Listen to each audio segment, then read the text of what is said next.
And then, of course, they said, you're going to go on a book tour, and I was so excited, because book tour means you get to go to, like, smaller places than you could normally do a comedy show in. Like, it's very well documented how much I love small towns and cities in Atlantic Canada. So they said, you're going to go to Newfoundland and Labrador, and I was all excited. But then when they gave me the list of the places I was going, these small places, I thought that my literary agent had accidentally given me his sex shop shopping list. The first night of the book reading was in Dildo. Some people in from Dildo. Or some people with dildos in. Who knows? Who knows? Could be either. Sorry. Some of you looking annoyed. All I can say is... Second night of the tour was in a place called Spread Eagle. And the third night of the tour was in a place called Come By Chance. I said, I don't mind going there because I'm a gambling man.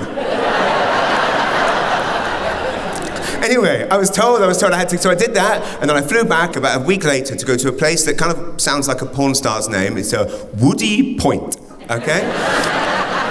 Lovely place, Woody Point, and I Googled it, and I'm like, population 200 people, this is my kind of place, right?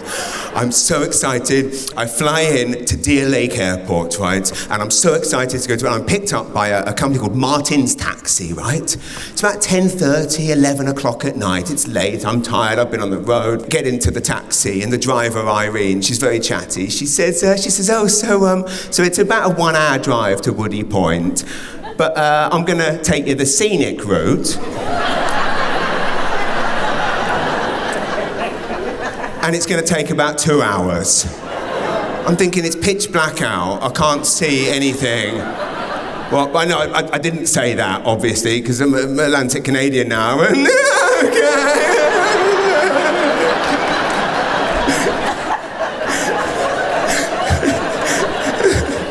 If one thing sums up my 10 years living here, it's basically just walking around going, you want to have a 3-hour chat at the Sobeys checkout? Okay, no, I've got meeting in 5 minutes, I don't need to be there. So what happened to Chase the Ace last night then? So she starts driving. And she wasn't joking. We go in, she says, we go into Grossmoor National Park, and she's also going very slow, that doesn't help. I don't know why we're going like 30, 40 kilometers an hour. We get into Grossmoor National Park, and she stops, and she goes, this is one of the most beautiful views in Newfoundland and Labrador. Pitch black. I said, I'll use my imagination, shall I? And then we go a bit further, and we go past some cabins on the side of a lake, and she goes, those cabins, they're the cabins that all of the people in Woody Point, they go there at weekends to get away from the hustle and bustle.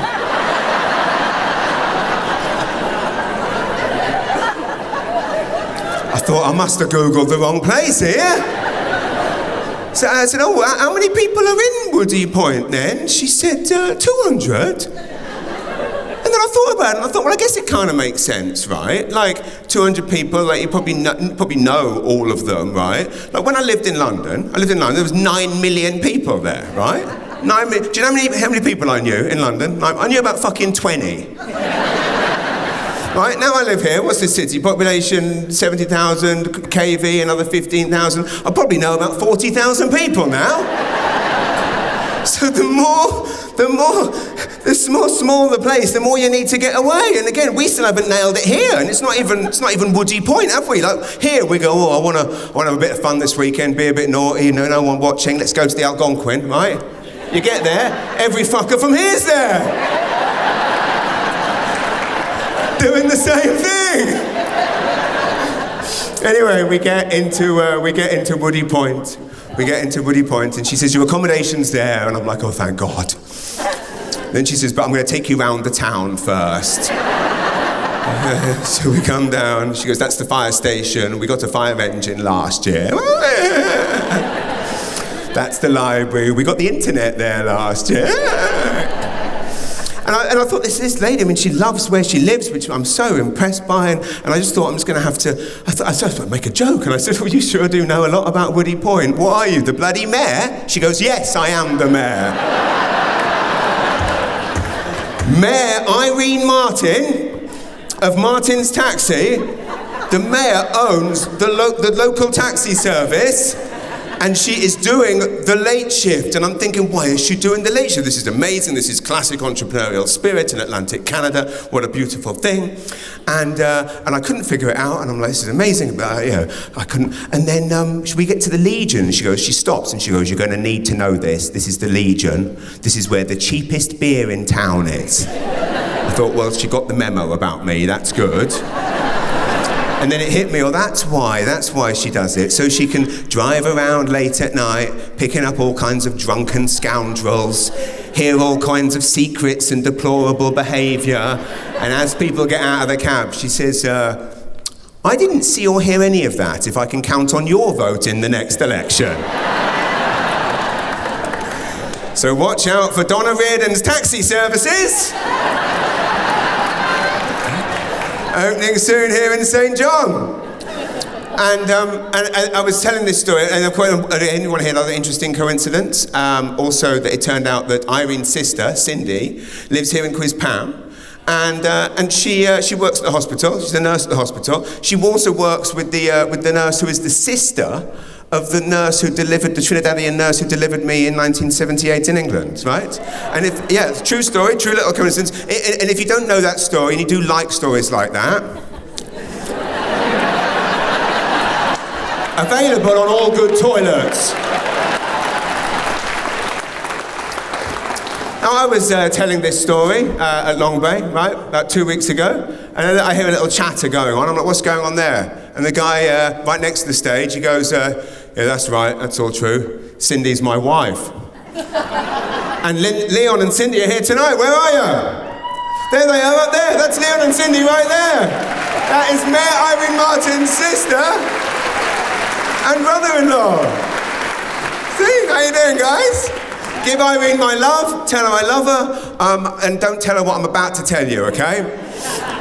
So, Mayor Irene Martin, she then said to me, she said, so where are you off to next? Where are you off to next? And I said, actually, the book tour stops in a week, and then I'm going to film a sitcom in Mirror-Mache. And she goes, don't talk to me about Mirror-Mache. Holy shit, what did Mirror-Mache do to piss off Mayor Irene Martin? She was livid. She was like, she looked like she was reading my book.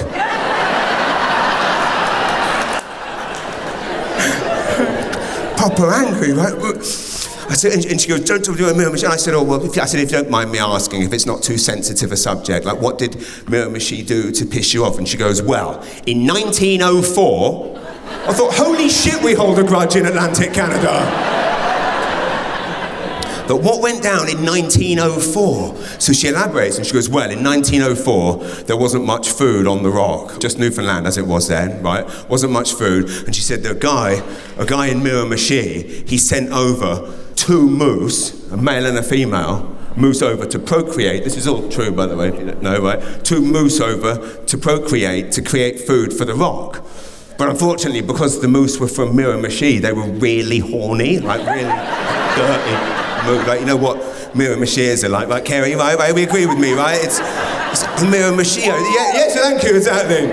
Mirror-Mache. So the moose did so much procreating that now the rock is overrun with moose. And she said that's why we're driving 30 kilometers an hour, because there's so many accidents because of the moose, because fucking Mirror-Mache sent the moose over, and I'm like, I'm sorry I asked. I'm really sorry I asked, right? And I was more, I felt bad, and again, the moose thing, it's obviously a problem. I don't think it's really Mirror-Mache's fault, but I wasn't going to say that to Irene. I just,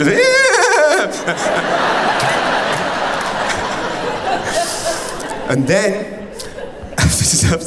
I'm telling this story, right? Telling this story, doing a warm-up show at the Shivering Songs Festival, right? in Fredericton, right?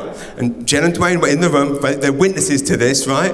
They're witnesses this happened. I'm telling the story about the Moose Man. This Moose Man, John Connell, right? 1904, sent the moose over. Bloke at the back of the room goes, yeah, that's right.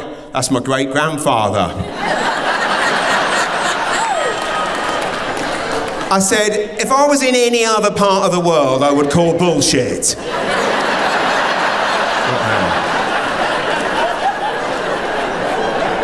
Not here, no. We did check it out. We said, all right, what's your name, mate? What's your name? We Googled it. Sure enough, his great-grandfather was John Connell, right? We checked out all the details. We had a big laugh about it. Beautiful moment. You know what I did? I got his name and address, sent it to fucking Irene Martin, didn't I?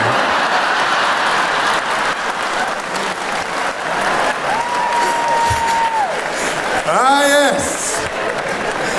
I dread to think the email he got, if the internet was working that day,